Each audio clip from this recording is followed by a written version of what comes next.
بسم الله الرحمن الرحيم رب اشرح لي صدري ويسر لي أمري واحلل عقدة من لساني يفقهوا قولي.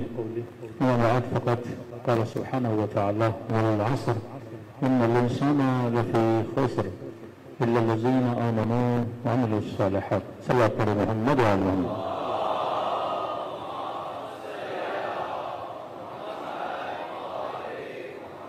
دعا ہے پروردگار عالم ہم سب کی عبادتوں کو اپنی بارگاہ میں قبول فرمائے اور جس مقصد زندگی کو لے کر فرش اعضاء اہل بیت پہ آئے، خدا ان تمام مقاصد میں ہم سب کو کامیابیاں کامرانیاں نصیب فرما دیں۔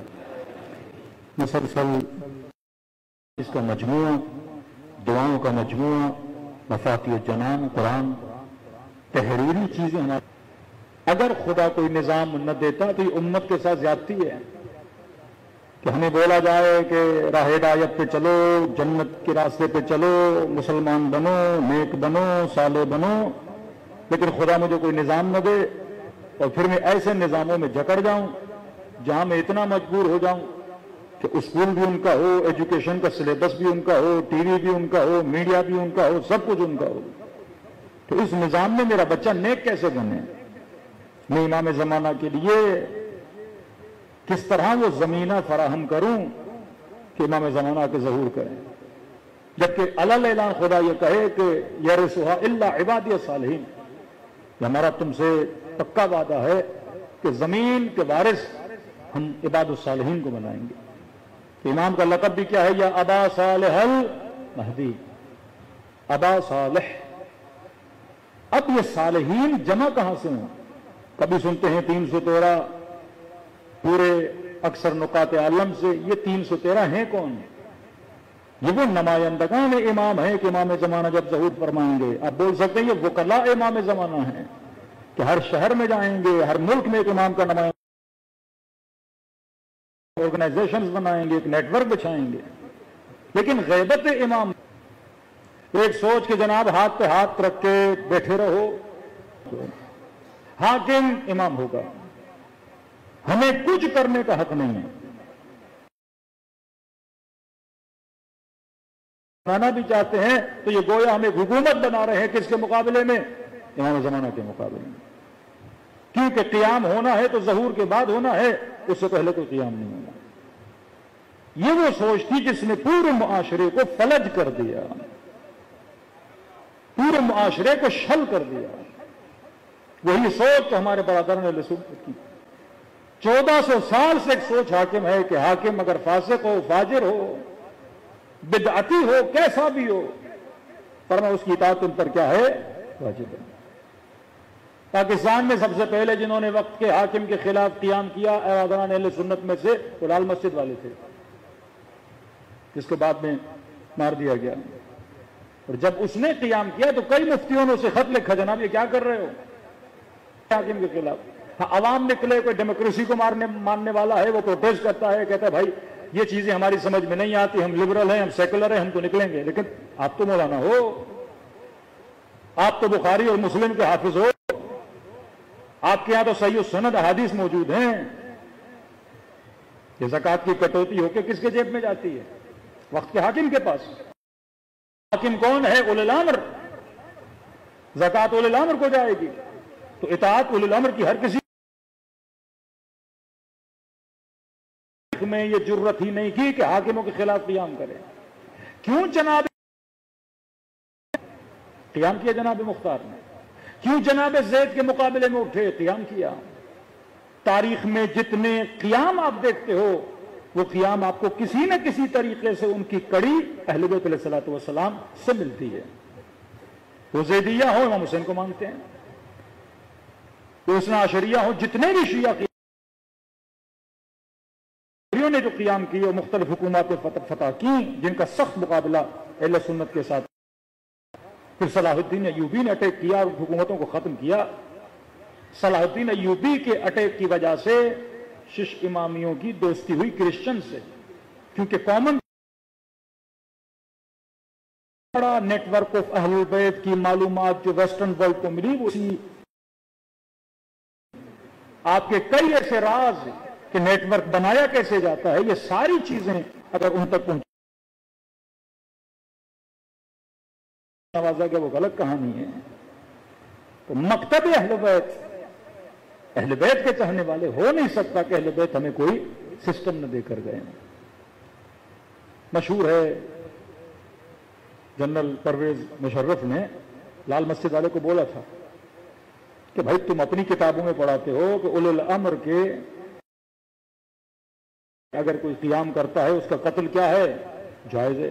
تو کہ میں تمہیں مار رہا ہوں کیونکہ تو کس کے مقابلے میں نکلے ہو، اولو الامر کے مقابلے میں نکلے ہو. وہی تھیوری اپنائی گئی. تبھی آپ کو کسی بھی ملک میں یہ سوچ نہیں پائی جاتی. یہ سوچ کہاں ہے؟ اہل بیت کے چاہنے والوں کی. یہ وہ نیٹ ورک ہے جس نے سوچ کو جنم دیا. کانسیپٹ آف جلوس کہ تمہاری نسلوں کی رگوں میں، ان کی فطرتوں میں یہ چیز ڈالی جاتی ہے کہ یزید کے خلاف تم نے نکلنا ہے. ہاں سمبلک ایک حرکت ہے کہ وہ یزید جو پرانا تھا اس پہ لعنت بھیجو، اس سے تمہیں کوئی خطرہ ہے نہیں ایسے، کیونکہ وہ مر چکا ہے. مرے ہوئے سے زندوں کو خطرہ نہیں ہوتا.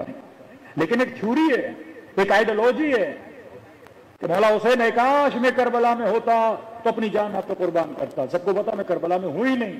یہ میں بولتا کیوں ہوں کاش میں کربلا میں ہوتا؟ مطلب کبھی بھی ایسا کوئی وقت آیا کسی مصلح نے، کسی ذہین نے مجھے یہ موقع فراہم کیا کہ یزید جیسا کوئی بدبخت بدکردار مسلمانوں پہ ظلم کرے یا کہیں پر بھی ظلم ہو جائے تو میں کروں گا مولا، میں قیام کروں گا اور مدد کروں گا تاکہ یہ جذبہ ان کی پیدا ہو جائے. دوسری چیز، امامت کا اعلان جو کیا وہ نماز جماعت میں کیا. یہ بہت اہم ٹاپک ہے نماز جماعت. انما ولیکم اللہ ورسولہ والذین آمنوا الذین یقیمون الصلاۃ ویؤتون الزکاۃ. حالت رکوع میں زکات دیتا ہوا نظر آ جائے، حالت سجدہ نہیں، حالت رکوع میں. کون ہے رکوع کرنے والے جن کے ساتھ میں نے ملنا ہے؟ اعلان کیا سورہ مائدہ جس میں حالت ابی طالب بارہا کا اقیم الصلاۃ اقیم الصلاۃ اقیم الصلاۃ، نماز قائم کر. یہ کس ساتھ تنہا عن الفحشاء منکر. آج ایک مومن بتائے کہ نماز نے مجھے گناہ سے بچا دیا. مولانا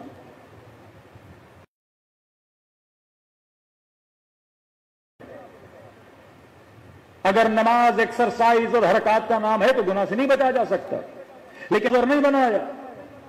ہاں وہ نماز جو علی کے نظام ولایت کے ساتھ جڑی ہوئی ہو وہ تجھے گناہ سے بچا سکتی ہے. اور کیسے کیسے گناہوں سے بچائے کہ جب نظام ولایت کے اندر چلے جاتے ہو. یہ ولایت اللہ کا نظام ہے. کلمۃ لا الہ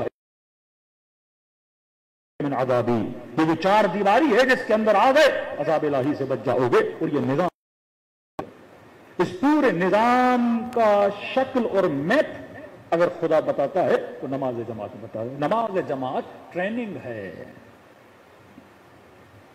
پہلی چیز نماز جماعت میں انتخاب ہے، سلیکشن. اب مجبور نہیں ہو، امام کو چنو گے. یہ نہیں کہ ہر بندہ جو آگے کھڑا ہو گیا کہے کہ میں امام ہوں، ایسا نہیں ہے. آگے بٹھاؤ گے تو مطلب نماز کے اندر الیکشن بھی ہے کہ تمہارا انتخاب ہے کہ تم امام کیسے بناتے ہو، لیکن ان خصوصیات کے مطابق اسے امام بناؤ گے. 5 منٹ کے لیے تصور کریں حدیث غدیر نہ ہوتی، من کنت مولا فہذا علی مولا نہ ہوتی. 1 منٹ کے لیے تصور کریں آئے ولایت نہ ہوتی، انما ولیکم اللہ ورسولہ والذین آمنوا الذین، یہ آیت بھی نہ آتی. تو کیا پھر بھی امت نے علی کو چننا چاہیے تھا کہ نہیں؟ آیتیں تو تائید کے لیے آئی ہیں نا، لیکن سارے مسلمانوں کو بٹھاؤ، بولو نہ کوئی آیت غدیر ہے نہ کوئی آیت ولایت ہے، کچھ بھی ایسا نہیں ہے. سارے افراد کو جمع کرو، بیچ میں ایک امیر المومنین بھی بٹھا دو، علی کو چنیں گی کیونکہ علم میں زیادہ، زہد میں زیادہ، تقوی میں زیادہ، حکمت میں زیادہ. اگر کوئی آیت نہ بھی ہو پھر بھی انسان کو کس کے در پہ جانا چاہیے؟ امیر المومنین کے در پہ. کیونکہ ایک اصلح ترین شخص اگر کسی معاشرے کو چلا سکتا تھا علم کے اعتبار سے، زہد کے اعتبار سے، شجاعت کے اعتبار سے، امیر المومنین تھے. بارہا وقت خلیفہ کہہ چکا لولا علی لہلک فلاں، لولا علی لہلک فلاں، علی نہ ہوتے میں ہلاک ہو جاتا. کتنی مرتبہ سزائیں دی گئی امیر المومنین نے آ کے صحیح کام کیے، کتنی مرتبہ غلط فیصلے لیے گئے امیر المومنین نے آ کے صحیح کیے. تیسری خلافت میں امیر المؤمنین نے معاشرے کو فساد اور تفرقے سے بچانے کے لیے اتنی حمایت کی تیسرے خلیفے کی کہ مولانا نہج البلاغہ فرماتے ہیں کہ میں نے اتنی اس کی سپورٹ کی، علی کو خوف ہو گیا لوگ اس کے اعمال کو میرے گلے میں نہ ڈال دیں. صرف یہ کہ معاشرہ آپس میں لڑے نہ، معاشرے میں انسجام پیدا ہو، اتحاد پیدا ہو. اب کیسے ممکن ہے مولا ایک غیر شیعی معاشرے کے لیے اتنی محنت کر رہے ہیں اور اہل بیت ایک شیعہ معاشرے کے لیے ہمیں ایک نظام دے کر نہ جائیں. اس نظام کا روڈ میپ جو دیا وہ نماز میں دیا. پہلا نماز میں سلیکشن ہے، آپ خود چنو گے پیش امام کیسا ہونا چاہیے، عادل ہو، حلال زادہ ہو، لوگوں کا خیال کرنے والا ہو. ایسا پیش امام نہ پیچھے بوڑھے کھڑے ہیں اور جناب نے 180 کی سپیڈ پکڑی ہوئی ہے. مزاج سمجھے عوام کا، پیش امام کا اور عوام کا آپس میں ربط. تو امام اگر غلطی کرے، امام سے مراد پیش امام، امام معصوم نہیں. امام پیش امام اگر غلطی کرے تو مامومین کا کام ہے اسے سمجھائیں. تیسری رکعت میں تشہد نہیں پڑھنا، چوتھی میں پڑھنا ہے، غلطی سے پڑھنا شروع ہو جائے پیچھے والوں سے آواز دیں گے یا اللہ جناب حول اللہ، کھڑے ہو جائیے آپ بھول گئے. معاشرہ انتخاب کرے گا، انتخاب کر دیا. مطلب شیعہ معاشرہ بغیر رہبر کے سروائیو نہیں کر سکتا. شیعہ معاشرے میں انتخاب اور رہبر بہت ضروری ہے، جو عوام کا خیال بھی کرے، عوام کے مزاج کو بھی سمجھے. 20,000 کا مجمع ہے اس کو ساتھ لے کر چلے. اور پیش امام کے ساتھ ایک مکبر ہے جو عوام کو خبر دیتا ہے کہ اب رکوع میں جانا ہے، اب سجدے میں جانا ہے. اب غیر 20,000 عوام امام کو سن تو نہیں پا رہی نا، ساتھ میں ایک مکبر رکھا گیا جو کہے گا اللہ اکبر، عوام کھڑی ہوگی، اللہ اکبر، عوام رکوع میں جائے گی. ان کے درمیان کیا پیدا کرے گا؟ نظم کو پیدا کرے گا. تو ایک سلیکشن، دوسرا مکبر، تیسرا نظم ہے. شیعو اگر تمہارے اندر نظم نہیں ہے تم اس نیٹ ورک کو نہیں چلا سکتے. کوئی بھی آرگنائزیشن بغیر نظم کے چل نہیں سکتی. آرگنائزیشن کسے کہتے ہیں؟ یہ تسبیح کے دانے کی طرح ہوتی ہے. دیکھیے 100 دانے ہیں تسبیح کے، ان 100 دانوں کو کس نے جوڑا ہے آپس میں؟ دھاگے نے. دھاگے کو کاٹو تو 100 دانے، کوئی ادھر جائے گا کوئی ادھر جائے گا. یہ نظام ولایت اس دھاگے کا نام ہے جس میں ایک ایک دانہ آتا ہے اور تسبیح کی طرح ایک نظم پیدا کرتا ہے. دشمن کیا چاہ رہا ہے کہ اس دھاگے کو کاٹے. دھاگا کون ہے؟ وہ معاشرے کی رہبریت، وہ معاشرے کی لیڈرشپ، وہ معاشرے کی قیادت. دھاگا ایک ہو، 10 دھاگے نہیں ہوتے. ایک دھاگا ہو جس کے اطراف میں سارے دانے کیا ہو جاتے ہیں؟ جمع ہو جاتے ہیں. آپ کو پورا سسٹم دیا. چوتھی چیز نماز میں نیت ہے. نیت نیت کیا ہے؟ قربتاً اللہ. ہر کام اس نیٹ ورک میں جو بندہ آ کر کرتا ہے وہ اللہ کے قرب کے لیے کرتا ہے، وہ ریاکاری کے لیے نہیں کرتا. کہ بندہ نماز پڑھے اللہ اکبر، سامنے سے پتا چلے کیمرہ پڑا ہوا ہے. ایران میں ہم ٹی وی دیکھ رہے تھے، وہ حرم جناب معصومہ میں، تو ایک بندہ قنوت میں تھا. اچانک اس کی نگاہ پڑی کہ وہ ٹی وی والے بھی دیکھ رہے ہیں، تو قنوت میں کھڑے ہو کے اس نے وکٹری کا نشان بھی بنا دیا. تو جس نماز میں ریاکاری ہو وہ نماز کیا ہے؟ باطل ہے. کوئی نماز پڑھے اللہ اکبر کرے، گردن تھوڑی ٹیڑھی کر دے، شکل ایسی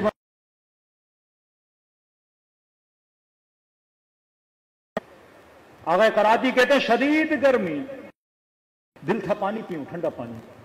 گاڑی روکی، ایک چشمہ تھا، ٹھنڈا ٹھنڈا پانی. جلدی جلدی ٹھنڈے پانی سے کیا کیا؟ وضو کیا، چہرہ دھویا، وہ ٹھنڈی سانس لی. میں نے کہا ماشاءاللہ ساری گرمی اتر گئی. 5 منٹ کے بعد مجھے خیال آیا کراتی یہ وضو ٹھنڈک کے لیے لیا تھا یا قربتاً اللہ کے لیے تھا؟ کہ دوبارہ جا کے میں نے وضو کیا، کیونکہ وہ پہلے والا وضو اس لیے تھا کہ گرمی بہت لگی تھی، چہرے پہ پانی. میں نے کہا پہلے ٹھنڈے ٹھنڈے ہو جاؤ پھر اللہ کی نیت کر کے وضو کرو. جس نماز میں ریاکاری وہ اس نماز کا کوئی فائدہ نہیں ہے. تو اس نظام کے افراد جو اس نظام کے اندر کام کریں گے وہ ریاکاری کے لیے نہیں کریں گے, فوٹو سیشن کے لیے نہیں کریں گے, لوگوں کو دکھانے کے لیے نہیں کریں گے, نام و نمود کے لیے نہیں کریں گے, سسٹم کو پروان چڑھانے کے لیے کریں گے. تیسری چیز, جب اس نیٹ ورک میں آتے ہو نماز میں, تو اس کا مطلب یہ نہیں لا اکراہ فی الدین, دین میں کوئی جبر نہیں ہے. ایسا نہیں کہ تمہیں مجبور کیا جاتا ہے کہ جو ہو وہ کرو, نہیں. اب مجبور ہو سورہ حمد اور قل واللہ میں, یہ تمہیں نہیں پڑھنی. اس کے علاوہ جو بھی ذکر رکوع ہے وہ تم کر سکتے ہو, جو دعائے قنوت ہے, تم آزاد ہو, اپنے کاموں میں آزاد ہو.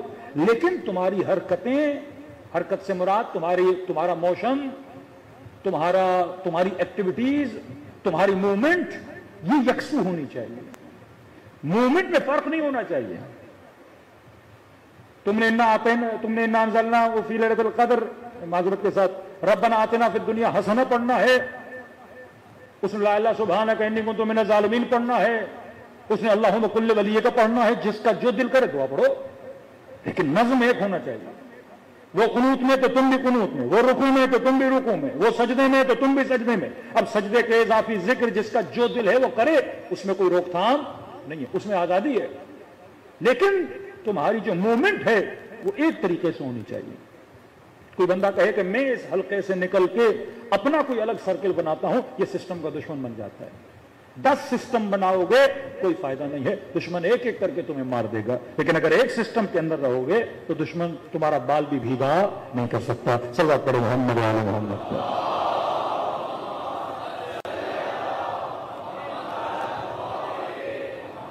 تو اجل ترجم, یہ جو مختلف اسپورٹ آپ دیکھتے ہیں, ہر قوم کی اپنی ایک اسپورٹ ہوتی ہے. یہ جو ورزشیں ہوتی ہیں, ایکسرسائزز ہوتی ہیں, ہر قوم کا ایک گیم ہوتا ہے. آپ نے کبھی نہیں سنا ہے کہ امریکنز کی فٹ بال ٹیم سب سے آگے ہو. امریکن فٹ بال پسند نہیں کرتے. جتنی ٹیمیں ہیں آپ کو یورپ کی نظر آتی ہیں. امریکنز کون سا فٹ بال کھیلتے ہیں, وہ ہاتھ والا جو ہوتا ہے, سوکر ٹائپ, اس میں مار کٹائی ہوتی ہے, سخت گیم ہوتا ہے. یا رگبی والا گیم کھیلتے ہیں, دیکھیں گے آپ نے انٹرنیٹ پہ, ایک دوسرے کو مارنا, اس کو پکڑنا, اس کو گھسے. ان کے مزاج میں لڑنا ہے. وہ قوم ہی ایسی ہے جن کے مزاج میں کیا لڑنا ہے, ان کو ویسا گیم کیا ہے پسند آتا ہے. کسی بھی ملک سے انبن ہوتی ہے فوراً وہ لڑنا شروع کر دیتے ہیں, کیونکہ ان کے مزاج میں یہ چیز ہے. پاکستانی انڈین لاگ کر دیں, فٹ بال نہیں کھیل پاتے. ان کو کون سا گیم پسند ہے, کرکٹ پسند ہے. ایک بیٹسمین آگے ہوگا کہے گا میں نے یہ ساری سینچریز بنانی ہے, باقی ساری نہیں کرنا کہ امام جماعت اتنا آہستہ کیوں پڑھ رہے ہیں, ان کو ذرا تیز پڑھنا چاہیے. یعنی تحمل کر, صبر کر. جب جماعت کے ساتھ کھڑے ہو تو امام جھکے گا تو جھکو گے, امام سجدے میں جائے گا تو سجدے میں جاؤ گے. اب بچپن سے جب ٹریننگ ہوگی اس کے اندر تحمل پیدا ہوگا, طمأنینہ پیدا ہوگا. یہ پھر اس نیٹ ورک کے ساتھ چلنے کی صلاحیت پیدا کروائے گا, ورنہ تم اس نیٹ ورک میں آ ہی نہیں سکتے. کربلا میں جتنے امام حسین کے ساتھ اصحاب ہیں, اولاد ہیں, بھائی ہیں, کوئی شکایت نہیں کر رہا, مشورے اپنی جگہ پہ. مولا میدان میں جانا ہے, عباس اب اجازت نہیں ہے, جی میرے آقا.